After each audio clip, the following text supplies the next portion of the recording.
we're gonna unpack the huge packaging that it comes on, and we're gonna swatch them all.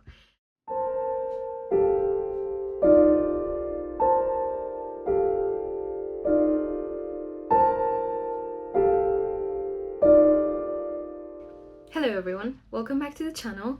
If you're new here, my name is Patricia, I'm an artist and illustrator, and I do all kinds of artsy videos. This time we're gonna review the 320 set from Ohuhu, the Honolulu series, which means that they have like a chisel bed in one side and they have the brush nib on the other, which is my favorite. I'm gonna do 2 videos on this series.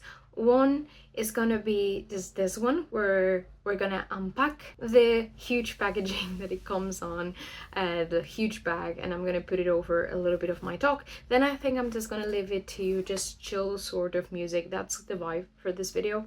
And we're gonna swatch them all. I'm dividing them into 2 because as soon as I was getting some more footage, I was thinking, wow, this is a lot of footage.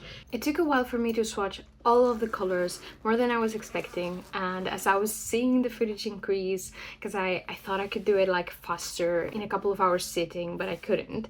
So I ended up thinking, hey, this will make a nice chill video of me just swatching out the colors. So that's what we're doing. And then on the next one, if you're more interested in that one than this one, what we're gonna be doing is I'm gonna do a full piece, a full marker piece, trying a few of the markers. Obviously I can't use all of them in just one drawing, but I have been sketching for a few days with them, so I have tried them up a little bit more so I can give you my thoughts, my proper thoughts after actually trying them, and then showing you, you know, how they work more in depth instead of just me swatching them, because it's just a tiny box. Obviously you can't really get the full experience with that.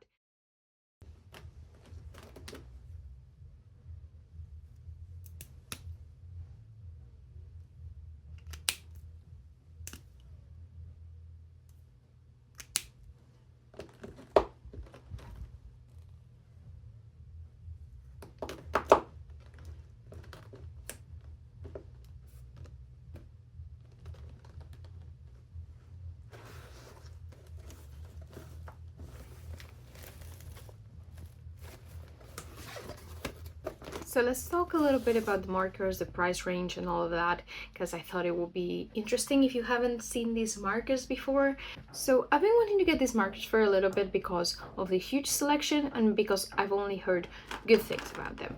I was gonna get them for my birthday, which was in September, but I had too many expenses that month and they were quite expensive.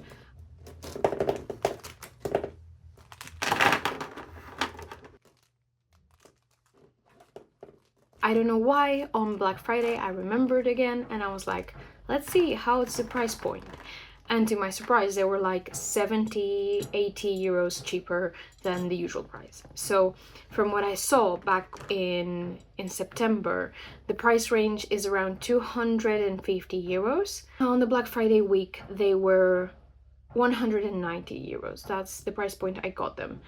And I thought, yeah, this is my Christmas present, yay me. Also, I'm a freelancer, so sometimes putting expenses like this in my taxes is good for me. And from time to time I have to actually make a purchase so I can put something on my taxes, because I don't have a lot of expenses and I obviously can't buy markers like this like every quarter or every year, and these are gonna last a long time. So this is both an investment and it's actually good for me to get a little bit of a bigger purchase at least each quarter to get some of the taxes off. Sometimes I invest in products or things that I can sell, like, you know, keychains and stuff, and sometimes I just think I give myself a little treat. But obviously I don't have that much time to play with all of the materials, so obviously I can't buy that many art materials all the time. But yeah, the thing is that it was like almost 100 euros cheaper than the usual price. It was just a good idea for me to get them. I also got the pencil set, but I'll show that in another video. But then again, yes, the thing I really liked about this is that it has a huge selection of markers. My problem before with markers is that I had a couple of small sets and I always ended up having to merge really different colors, and that didn't look nice. But I really enjoy working with markers. My first proper experience with markers was I had to buy them for uni, I think. And then I did a full Inktober with them, Halloween, however you want to call them, because I usually did that to get familiar with the media.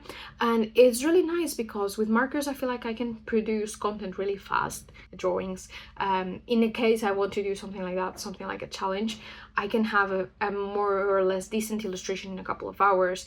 And with other medias, obviously, that's not possible. Well, I mean, depends on your pace, but at least for me, yeah, I wanted to have a bigger selection of markers. This is basically perfect. I have found out in some of the swatches that a lot of the colors are really similar, so I don't know if some of those are too close one to another, but that obviously like can happen in a bigger set. I don't find like a bad thing either. It's just that sometimes if you try a couple, 2-3 markers and they're basically the same, maybe they don't help that much in a full illustration. But what they do is that you have like basically the same color, so you have 3 markers instead of 1, so it won't run out as fast. And yeah, in the swatches I found out that they were very juicy, like they have a lot of ink. That's really nice. The coverage seems really good, and I've done a few illustrations ever since, but I'm gonna talk about that more on the other video. I'm gonna show you what I've been doing with them in one of my sketchbooks, because I took a bunch of them with me on vacation. Not all of them, because they're heavy. They're really heavy. It's good that they come in like this packaging. So let's talk a little bit about the packaging, and then I'll close off for this video and let you enjoy the swatches. The packaging, really, I've had seen it before, so it's not a novelty for me. But yeah, basically the packaging comes in these huge bag with 6 sections. So you can organize the markers pretty well. You can also pull them out, like this little section pulls out. Maybe I should show you. So you have this huge thing that you can pull off. It's like a bag that you can close, that you would have seen. You can pull up and take it with you, which is really practical if you travel or whatever and you have to take them with you. And then, as I said, you have these sections. You will be able to see it better in the video, but basically this is one section, another.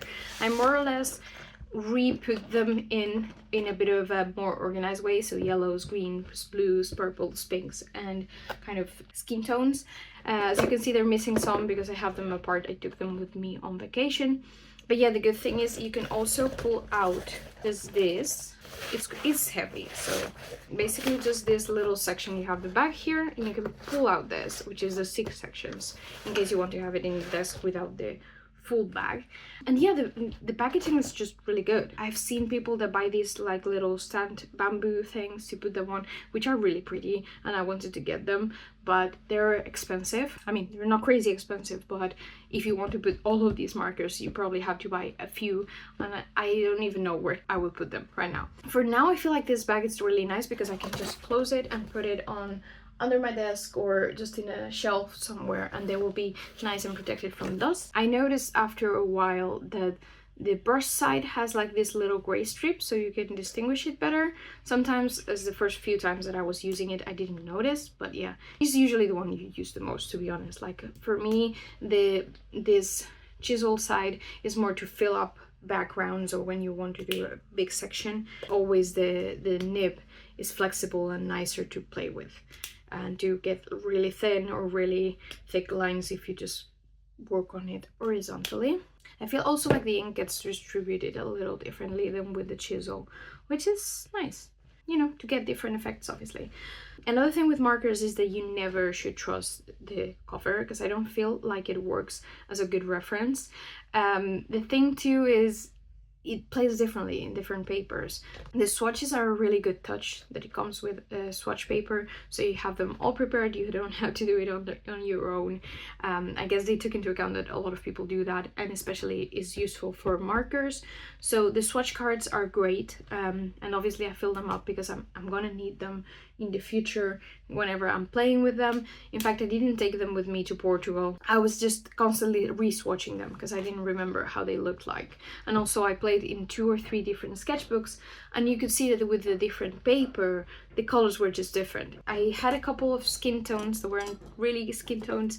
They were more peachy, way too orangey pink for me for a skin tone. Kind of something like this. That will be like too bright for a real skin tone. And when you put it down, it looked one way, and after a few seconds that it dry off, it looks a little different. And that always happens with markers, so it's important for you to swatch them. Other than that, I think I'm just gonna let you see the colors. To be honest, I found them all really pretty. Like, they were really, really beautiful colors, and there's a good variety. There's light, there's medium tones, there's dark. Sometimes it's a little hard to see which one is too dark. For example, I'm pretty sure this one is way darker than when it looks here, because you see it and you think, okay, this will be like a nice middle blue, and it's not. That's why it's important to swatch them. So I'm gonna leave you to see the swatching process, and I'm gonna come back to you for another video where we're gonna do a full drawing, and just so you can see them in action, and I'm going to show you a little bit of what I've been doing these days with them.